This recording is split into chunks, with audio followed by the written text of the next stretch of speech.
Et bonjour à tous, bienvenue dans cette vidéo sur les critères de divisibilité. Alors plutôt une vidéo sur la divisibilité en règle générale. Ici on va s'attaquer à une propriété assez connue je pense, sur la divisibilité par 30. Mais attention, pas n'importe laquelle. Vous prenez ce truc là, 25 puissance 5, vous soustrayez 25 et j'affirme que c'est divisible par 30. Alors les plus puristes d'entre vous sont déjà partis dans le calcul et sont déjà partis s'exciter à trouver le résultat et donc à me prouver que le résultat de ça est divisible par 30. Vous pouvez fonctionner comme ça ou vous pouvez faire le petit truc de Marlou que je vais vous présenter aujourd'hui. Alors, ici, cette propriété, il faut savoir qu'elle va marcher quel que soit n un entier naturel. Donc, on va prendre n puissance 5 moins n va être divisible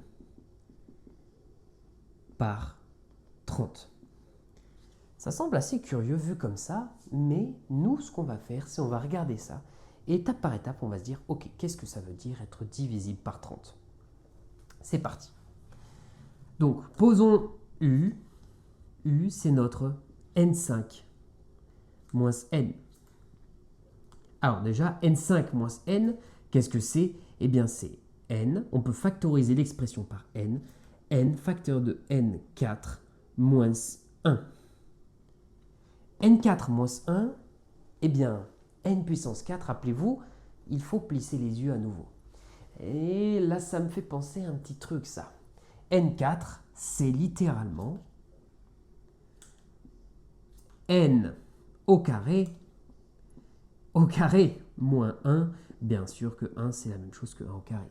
Et là, vous reconnaissez la fameuse identité remarquable. La fameuse a carré moins b au carré. Si vous ne la connaissez pas, regardez ma vidéo sur les identités remarquables. Ça peut être très important pour vous. A moins b facteur de a plus b. Ici, du coup, on va appliquer ce truc-là avec a égale n carré et b qui vaut 1. Du coup, c'est parti. Ça nous fait n facteur de n carré moins 1 facteur de n carré plus 1. Et regardez-moi, qui c'est qu'on retrouve là? Machin au carré moins 1 au carré, puisque 1, ça sera toujours 1 au carré. Du coup, ça nous fait bien sûr n facteur de n moins 1 facteur de n plus, n plus 1 facteur de n carré plus 1. Et c'est là où on peut s'arrêter sur la factorisation puisque je t'affirme qu'on a déjà marqué, on a déjà gagné. On va regarder ensemble. Ça, 30. Qu'est-ce que c'est 30? 30, vous le connaissez, c'est 6 fois 5. 6, vous le connaissez aussi. 6, c'est 2 fois 3 fois 5. Théorème fondamental de l'arithmétique, tout entier peut se décomposer en produit de puissance de nombres premiers. Qu'est-ce que ça raconte? Ça raconte que les nombres premiers sont les briques qui nous servent à fabriquer tous les nombres possibles et imaginables. Ce qui veut dire ici qu'on a décomposé 30 en produit de nombres premiers. On s'arrête puisqu'il ne nous reste que 1 en fait, en réalité. Du coup, 2 fois 3 fois 5 nous donne 30. Les 3 sont des nombres premiers. Donc, dire que tu es divisible par 30, c'est dire que tu es divisible par 2, et par 3, et par 5. Donc, en réalité, on va juste regarder si ce truc-là, U, donc ce truc-là, ce gros bloc, est divisible par 2, et divisible par 3, et divisible par 5. Puisque si tu es divisible par deux nombres qui sont premiers entre eux, tu seras divisible par le produit des deux. Ici, ils sont forcément premiers entre eux puisque ce sont des nombres premiers. Donc, si tu es divisible par 2 et par 3, tu seras divisible par 6. Si tu es divisible par 3 et par 5, tu seras divisible par 15, etc. etc. Tout ça pour dire qu'on va regarder si cet animal est divisible par 2. Qu'est-ce que ça veut dire être divisible par 2? Eh bien, n, c'est un entier. Oupsie.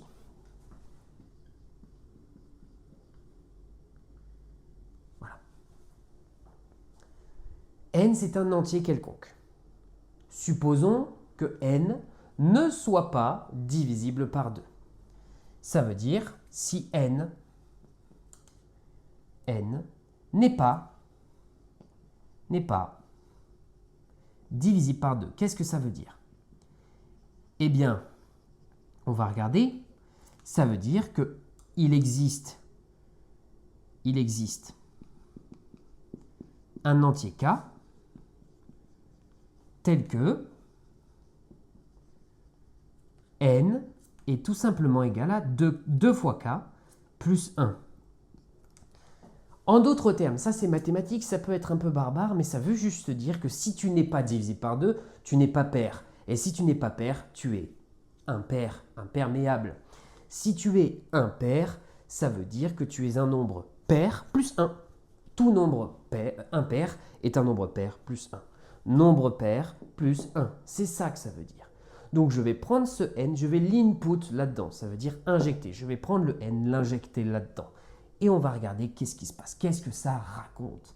Eh bien ici, vous remarquez automatiquement que U devient, le n devient 2k plus 1, donc ce bloc devient 2k plus 1. A noter que je pourrais le faire avec les congruences, mais je ne le fais pas avec les congruences volontairement, puisque je suis en train de l'étudier, d'étudier les congruences avec mes élèves en SEO. Et je ne veux pas vous spoiler le résultat avec les congruences. Mais c'est un peu le même principe. 2k plus 1 plus 1, facteur de 2k plus 1 au carré plus 1.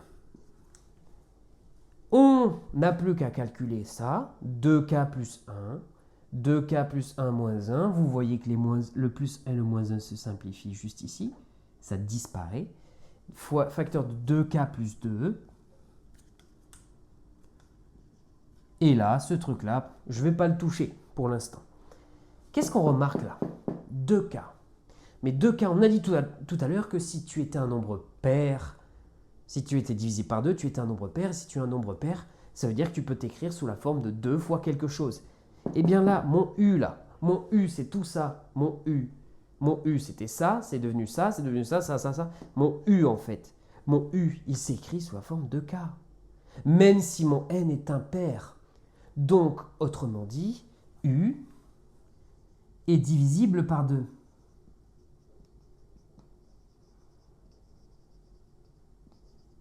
Et vu qu'il est divisible par 2, parce que, en vertu de ça, tout simplement, 2 fois quelque chose, ça veut dire que tu es divisible par 2. Bien, si un bloc est divisible par 2, ben, tout le bloc va être forcément, on s'en fout, puisque le U, c'est le produit de tous les trucs. Si dans ces trucs, tu as quelque chose qui est divisible par 2, bien ça veut dire que ton U total, qui est formé par le produit de tout ça, sera divisible par 2. D'où le fait qu'il est divisible par 2. Eh bien, maintenant, procédons de la même façon pour 3 et pour 4. Non, pour 3 et pour 5. Donc,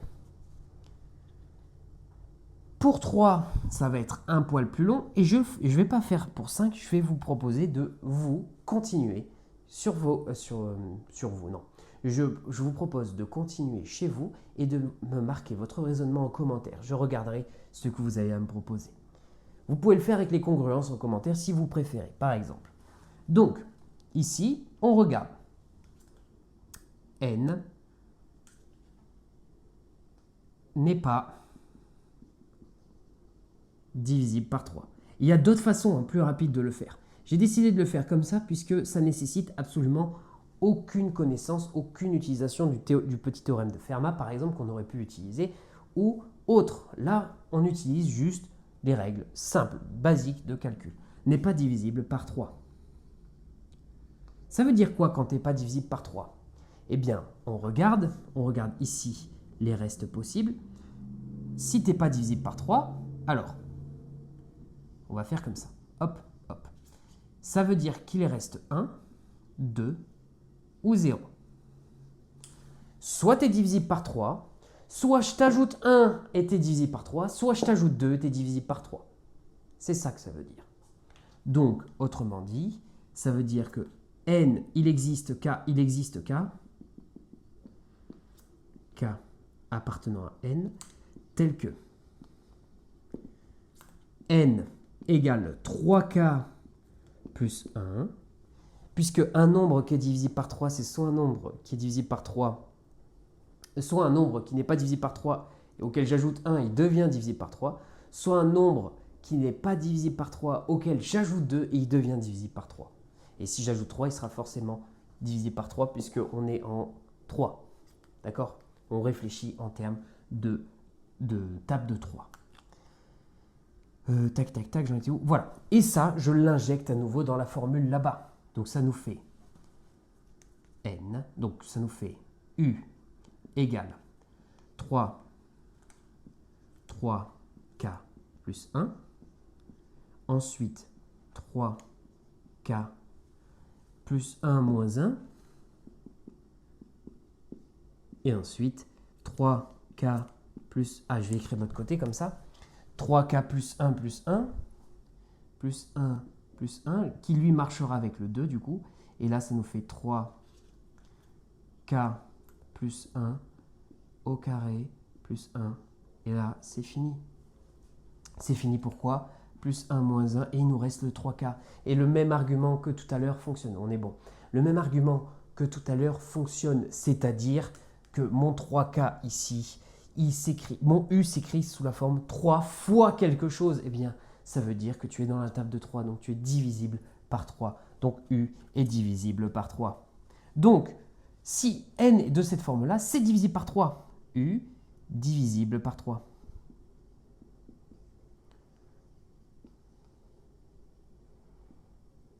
Et ensuite, autre forme, ça c'est pour le petit 1, petit 2, n égale à 3k plus 2. Bien, qu'est-ce que ça raconte? On utilise la même formule. U est donc égal à 3k plus 2. 3k plus 2 plus 1. Plus 2 moins 1, pardon. Et là, ça nous fait 3, justement, 3k plus 2 plus 1. Et c'est là où on a gagné plus 2 plus 1 et l'autre. Et regardez, 3k plus 2 plus 1. 2 plus 1, ça nous fait bien 3. Et ici, 3k plus 3, ben les deux sont dans la table de 3. Donc ça nous fait bien un truc dans la table de 3. Ça nous fait 3 facteurs de k plus 1. Facteur point de suspension. Ici, 3k plus 1. Et l'autre, 3k plus 2. Et là, le 3 se met tout devant. Et vous voyez bien qu'il est dans la table de 3. Il y a un 3 ici. Donc, il est bien divisible par 3. U est divisible par 3.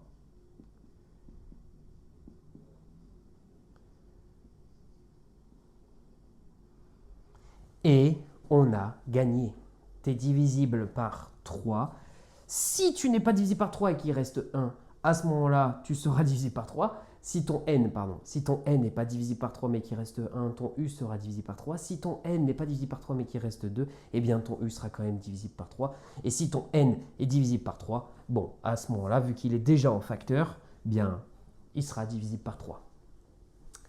Et voilà. Alors, je ne le fais pas pour 5, vous avez compris que la technique, c'est vraisemblablement la même. Pour 5, vous allez de 0 jusqu'à 4. 0, 1, 2, 3, 4. Et vous réitérez le même procédé. Je serais curieux de voir comment vous décidez de le faire en commentaire. Puisque je vous dis, pour cet exercice, il y a plein de façons différentes d'arriver au résultat. Celle-ci étant une des façons les moins optimisées, mais qui vous permet, sans trop de connaissances en termes de congruence, en termes d'arithmétique, etc., qui vous permet quand même d'arriver à votre résultat final et de démontrer le résultat connu. C'est-à-dire n puissance 5 moins n est divisible par 30 pour tout n appartenant à n.